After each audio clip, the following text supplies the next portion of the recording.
Je veux remercier d'abord Jean-François Houle, n'est-ce pas, et son syndicat, et Dominique Daigneault du Conseil central de Montréal de nous avoir alertés, de nous avoir mis au courant de la situation dans le CIUS de Laval, la situation particulière au CHSLD Sainte-Dorothée. Je suis ici pour deux raisons principalement. C'est sûr que, comme Graciela a décrit des constats désastreux dans le réseau de la santé, il y a une réponse à ça. Ce n'est pas vrai que, en fait, cette situation-là est irréparable et impossible à surmonter.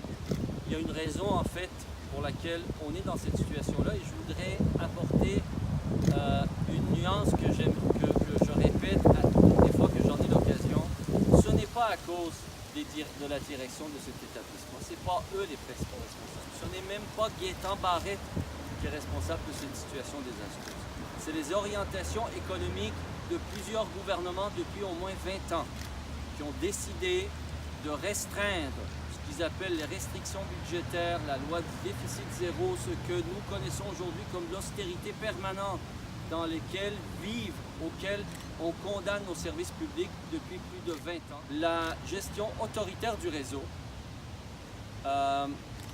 instituée par Gaétan Barrette, les coûts d'accélération sur les contre-réformes qui ont malmené notre réseau au cours des dernières années accentuent les problèmes, puis condamnent et confinent des directions d'établissement soit d'obéir, soit de périr. Et on en vient donc à intimider les employés, à intimider celles et ceux qui, en fait, en toute conscience, dénoncent une situation qui, avant même de les toucher, touche les patients et les patientes dont les préposés s'occupent. Bien sûr, j'ai un souci bien particulier des employés du réseau parce que j'y travaille. J'ai moi-même été il y a longtemps préposé aux bénéficiaires. Je sais dans quelles conditions parfois nous observons leur travail, nous les vivons. Il y a bien sûr à refinancer le réseau de la santé. Vous savez que on prétend souvent que le réseau de la santé a toujours connu des augmentations de financement. C'est vrai, il y a eu moins de compression en santé qu'ailleurs, mais l'essentiel de l'augmentation qu'a connue en financement le réseau au cours des 25 dernières années est allé à deux postes budgétaires. La croissance du coût des médicaments qui a été inflationnée jusqu'à peu près il y a 5 ou 6 ans et la croissance, c'est-à-dire le doublement de la rémunération. Avec l'introduction de l'assurance médicaments universelle et Pharma-Québec, nous allons réduire les dépenses au chapitre du médicament de 1,5 milliard de dollars minimum. Je ne rentrerai pas dans les détails, donc ce 1,5 milliard va être réinjecté dans le réseau pour pouvoir diminuer les charges de travail dans tous les postes, que ce soit au poste des préposés, que ce soit au poste des infirmières. Le réseau en a grandement besoin. L'autre grande réforme va toucher les médecins, c'est-à-dire une modernisation de la rémunération des médecins qui va aller chercher 1 milliard de dollars au minimum parce qu'on biffe le contrat, l'augmentation qui leur a été accordée, mais la rémunération à l'acte va perdre sa place au profit d'une prise en charge des patients et une rémunération basée sur le salaire. Nous n'avons pas encore estimé l'ampleur des économies que ça va générer, mais toute l'économie générée va être réinjectée dans le réseau pour nous permettre de rencontrer les objectifs et que nous nous sommes fixés, c'est-à-dire de diminuer les ratios à tous les échelons à l'intérieur de notre réseau hospitalier. L'autre raison pour laquelle je suis ici, c'est pour protester. Nous avons préparé une lettre. Je vais mentionner, malheureusement, les gestionnaires sont pris entre l'arbre et l'Écosse. Ils doivent obéir à Barrette ou périr. Mais nous leur rappelons que leur premier devoir, ce n'est pas au gouvernement en place. Leur premier devoir, c'est à l'État québécois. L'État québécois, ce n'est pas le gouvernement Couillard, ce n'est pas le gouvernement en place.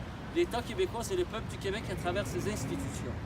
Alors, le premier devoir des gestionnaires ici, c'est de donner la main aux employés, aux préposés, comme au reste du personnel, pour dénoncer la situation dans laquelle on les accule à couper dans les postes, la situation dans laquelle on les a mises au détriment des patients et au détriment de leur personnel. Leur premier devoir, c'est d'être comme les employés, les sonneurs d'alarme, les lanceurs d'alerte dont nous avons une loi pour protéger. Donc, je dis à la direction de cet établissement, Si vous avez quelque chose à dire, ça doit être au ministre, pas une réprimande à Jean-François ou à quiconque dans votre établissement. Et si vous craignez pour votre poste, on a une loi pour les défenseurs de la lettre. Venez me voir, téléphonez-moi, contactez l'opposition, quelle que soit l'opposition. Alors voici le message que j'ai pour la directrice. Nous allons rentrer, je vais rentrer au CHSLD immédiatement. Je vais rencontrer la mère d'un ami, mais je vais en profiter pour poser des questions aux autres patients. Merci beaucoup de votre attention. Au nom du Conseil central du Montréal métropolitain, de la CSN, saluer le travail précieux qu'accomplissent les travailleuses et les travailleurs du réseau de la santé et des services sociaux dans des conditions précaires et qui donnent leur cœur à tous les jours pour offrir des services de qualité à la population. Alors, je salue votre travail quotidien, tous et toutes autant que vous êtes, que ce soit dans l'entretien, le personnel administratif, les préposés aux bénéficiaires, le personnel infirmier, bref, vous avez toute notre reconnaissance. Je voudrais aussi saluer la combativité et le courage du syndicat parce que c'est en dénonçant ce genre de situation-là que l'on peut agir pour revendiquer une accessibilité à de meilleurs services publics. Alors, merci beaucoup à tout le monde. Et s'il y a des entrevues, ils sont bien sûr disponibles pour répondre à vos questions. Merci tout le monde.